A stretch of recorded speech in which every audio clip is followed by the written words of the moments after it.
Magandang araw, Bagong Pilipinas. Narito ang Police News Express sa oras na ito.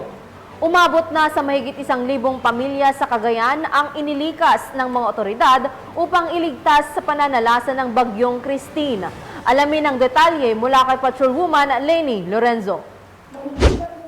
Individual mula sa 1,321 na pamilya ang inilikas sa probinsya ng Cagayan dahil sa epekto ng bagyong Christine. Batay sa monitoring ng Cagayan Provincial Disaster Risk Reduction and Management Office o PDRRMO, mula sa 101 na barangay at 17 na munisipalidad ang nasabing bilang ng mga inilikas.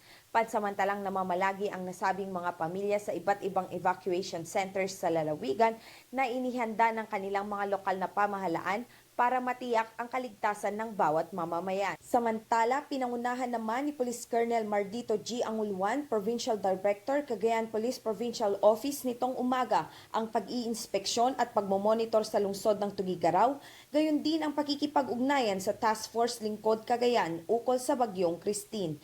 Nananatiling naka-red alert ang buong PDRRM Council at ang buong kapulisan sa lalawigan sa mga nasasakupang lugar upang matiyak ang kaligtasan ng kanilang mga residente sa banta ng nasabing bagyo.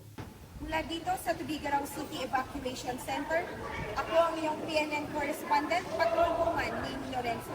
Alagad ng batas, tagataguyod ng balitang pulis. Maraming salamat, Patrolwoman Lorenzo. At para sa iba pang napapanahong balitang pampulisya, laging tumutok sa Police News Network. Alagad ng batas, tagataguyod ng balitang pulis. Ako po si Police Corporal de los Santos, nagbabalita para sa Police News Express.